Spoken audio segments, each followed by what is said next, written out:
ওদালগুৰি জিলাৰ খৈৰাবাৰীৰ নিচিলামাৰীত 4দিনীয়া কাৰ্যসূচীৰে আয়োজন কৰা হৈছে 22 সংখ্যক 16 প্ৰহৰ অখণ্ড নামযজ্ঞ।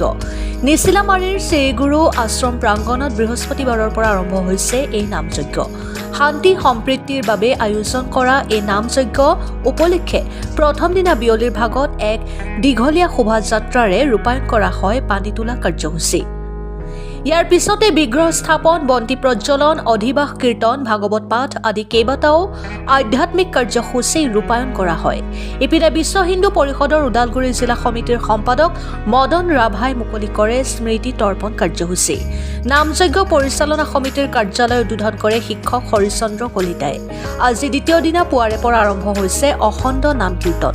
এই অখণ্ড নাম কীৰ্তনত আজি BTCৰ পাৰিষদ ভৱেন্দ্ৰ বড়ো অংশগ্ৰহণ কৰে। খৈৰাবাৰীৰ পৰা ধীৰেন মহলীয়াৰ ৰিপৰ্ট, অৰুণোদয় আছাম।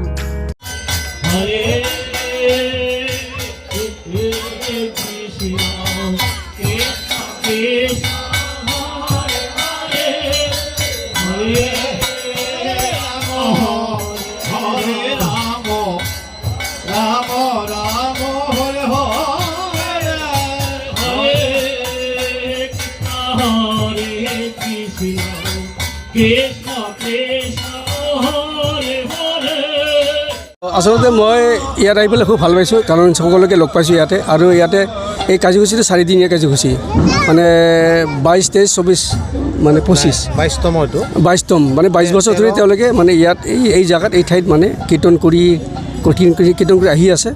আৰু মই যোৱাকালি মোৰ ইয়াতে প্ৰগ্ৰাম আছিলে, এই প্ৰগ্ৰামটোত মোৰ আছিলে মানে পানী তোলা যিটো কাৰ্যসূচী, এইটোত মানে মোৰ যিটো প্ৰচেছন, এই প্ৰচেছন উদ্বোধন হিচাপে মোক মাতিছিলে, আমন্ত্ৰণ কৰিছিল। কিন্তু বিশেষ কাৰণে মই আহিব নোৱাৰিলোঁ, যাৰ হওক যোৱাকালি আহিব নোৱাৰাৰ কাৰণে। আজি আপুনি উপস্থিত আছে?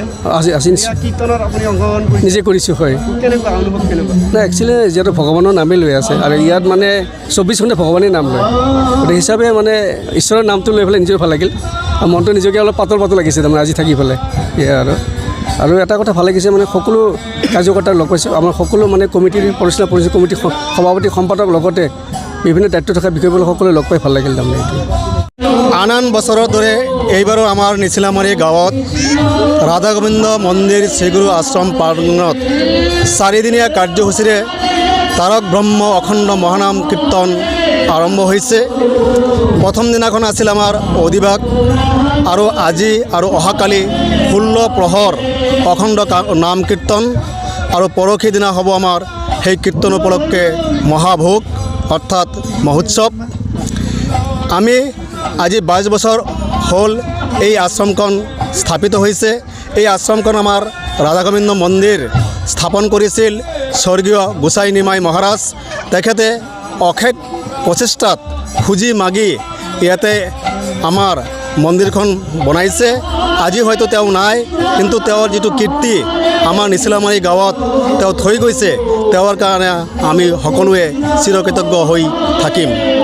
আজি আমাৰ এইখন অঞ্চলত জাতি ধৰ্ম বৰ্ণ নিৰ্বিশেষে সকলো মানুহে ইয়াতে অখণ্ড নাম কীৰ্তন উপভোগ কৰিবলৈ আহে, আৰু আমাৰ ইয়াতে প্ৰত্যেক বছৰতে খুব শান্তিৰে এই ধৰ্মীয় অনুষ্ঠানখন সুচাৰুৰূপে পৰিচালিত হৈ আছে। আৰু ইয়াতে আমাৰ সকলো ভক্তবান ৰাইজে আৰ্থিক, মানসিক, বৌদ্ধিক সহায় সহযোগিতা আগবঢ়াই আছে। আমাৰ এই কীৰ্তনখন যদিও নিচিলামাৰী গাঁৱত ইয়াতে ওতঃপ্ৰোতভাৱে জড়িত হৈ আছে, ৰঙাগাঁও, খুচিগাঁও, দুধগুৰুমাখা, চামাবাৰী, ভোলাবাৰী ইত্যাদি অঞ্চলৰ ভক্তপ্ৰাণ জনসাধাৰণ সকলোকে আমি কামনা কৰিছোঁ সকলোকে যে এই বছৰো যাতে সুন্দৰকৈ আমাৰ এই মহানাম অখণ্ড কীৰ্তন যাতে সুচাৰুৰূপে পালন হৈ যায়, আৰু এই বছৰৰ দৰে আগন্তুক ভৱিষ্যত দিনবোৰতো যাতে আমাৰ নৱপ্ৰজন্মই সকলোৱে এই ধৰ্মীয় অনুষ্ঠানখন বৰ্তি ৰাখে, তাৰ বাবে আমি জনসাধাৰণক বিনম্ৰভাৱে অনুৰোধ কৰিছোঁ।